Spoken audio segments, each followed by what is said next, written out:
ഇനിയൊരു തെരഞ്ഞെടുപ്പ് കാഴ്ചയിലേക്കാണ്. നമ്മുടെ തൊട്ടടുത്ത സംസ്ഥാനം തമിഴ്നാട്. അവിടെ തെരഞ്ഞെടുപ്പ് പ്രചാരണം അവസാന ലാപ്പിലേക്ക് എത്തിയിരിക്കുന്നു. കേരളത്തിലെ കുട്ടിക്കലാശം അത് പ്രേക്ഷകർ ഓർക്കുന്നുണ്ടായിരിക്കും. അത്ര കളർഫുൾ അല്ല തമിഴ്നാട്ടിലെ കാര്യങ്ങൾ.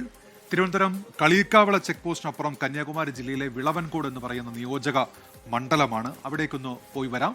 കേരളത്തിലെ പ്രചാരണവും തമിഴ്നാട്ടിലെ തെരഞ്ഞെടുപ്പ് പ്രചാരണവും തമ്മിലുള്ള വ്യത്യാസം കൂടി മനസ്സിലാക്കാം. അവിടെ നിന്ന് എസ് വിനേഷ് കുമാർ തയ്യാറാക്കിയ റിപ്പോർട്ടിലേക്കാണ് ഇനി. കളറല്ലെങ്കിലും കളം പിടിക്കണം. തിരഞ്ഞെടുപ്പ് സമയത്ത് നമ്മുടെ നാട്ടിലെ പ്രചാരണ കോലാഹലമൊക്കെ കണ്ടതാണല്ലോ. പക്ഷേ തമിഴ്നാട്ടിൽ അങ്ങനെയൊന്നും അല്ല കാര്യങ്ങൾ എന്ന് പറയുന്നത്. എന്തായാലും നമുക്ക് തമിഴ്നാട് വരെ ഒന്ന് പോയി നോക്കണം. അവിടുത്തെ പ്രചാരണ പരിപാടികൾ എങ്ങനെയാണ് എന്നൊന്ന് കാണുക തന്നെ വേണം.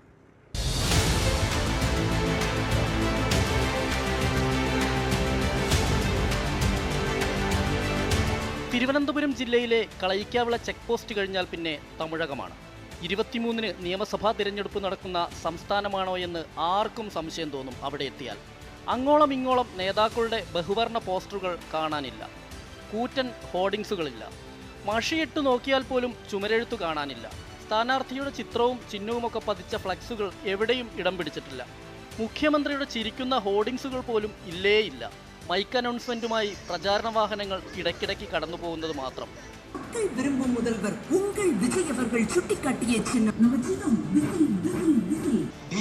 നേതൃത്വത്തിലുള്ള ജനകീയ സർക്കാർ വീണ്ടും അധികാരത്തിലെത്തുമോ? മതിലുകളിലൊക്കെ വോട്ട് ചെയ്യണമെന്നുള്ള തിരഞ്ഞെടുപ്പ് കമ്മീഷണറുടെ വിളംബര പോസ്റ്ററുകൾ കാണാം. സ്ഥാനാർത്ഥിയുടെ പേരും ചിഹ്നവും ചിത്രവുമൊക്കെ കാണണമെങ്കിൽ തിരഞ്ഞെടുപ്പ് കമ്മിറ്റി ഓഫീസുകൾ അന്വേഷിച്ച് നടക്കണം.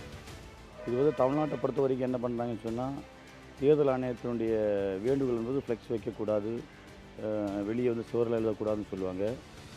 மற்றபடி நாங்கள் ஒவ்வொரு வீடாக போய் நாங்கள் கேன்வாஸ் பண்ணி மக்களை சந்தித்து வேட்பாளரை பற்றி சொல்லி அவங்க என்ன செய்ய போகிறாங்க, வேட்பாளர் என்னென்ன பண்ணாங்க, அந்த மாதிரிலாம் விஷயங்கள்லாம் சொல்லி மக்களுக்கு திட்டங்களெல்லாம் சொல்லி ஓட்டு கேட்போம். കോർപ്പറേഷൻ, മുനിസിപ്പാലിറ്റി, ടൗൺ പഞ്ചായത്ത് പരിധികളിൽ പ്രചാരണ പോസ്റ്ററുകളൊന്നും പാടില്ല. ഗ്രാമപഞ്ചായത്തുകളിൽ ഉടമയുടെ അനുമതി ഉണ്ടെങ്കിൽ മാത്രം ചുമരെഴുത്താകാം. കലാശക്കൊട്ടും കോലാഹലങ്ങളൊന്നുമില്ലാത്ത പ്രചാരണത്തിന് മാത്രമാണ് തമിഴകത്ത് അനുമതി. ഫ്ലക്സുകൾ സ്ഥാപിക്കുന്നതിനെ ചൊല്ലിയും ചുമരെഴുത്തിനെ ചൊല്ലിയും പോസ്റ്റർ ഒട്ടിക്കുന്നതിനെ ചൊല്ലിയുമൊക്കെ കേരളത്തിൽ ഓരോ തെരഞ്ഞെടുപ്പ് കാലത്തും സംഘർഷങ്ങൾ ഉണ്ടാവാറുണ്ട്. എന്നാൽ തമിഴ്നാടിൻ്റെ പ്രചാരണത്തിലെ കണിശത അനുകരണീയമായ മാതൃകയാണെന്ന കാര്യത്തിൽ സംശയമില്ല. കുഴിത്തുറയിൽ നിന്ന് ക്യാമറമാൻ എസ് അഭിജിത്തിനൊപ്പം എസ് വിനേഷ് കുമാർ, 24.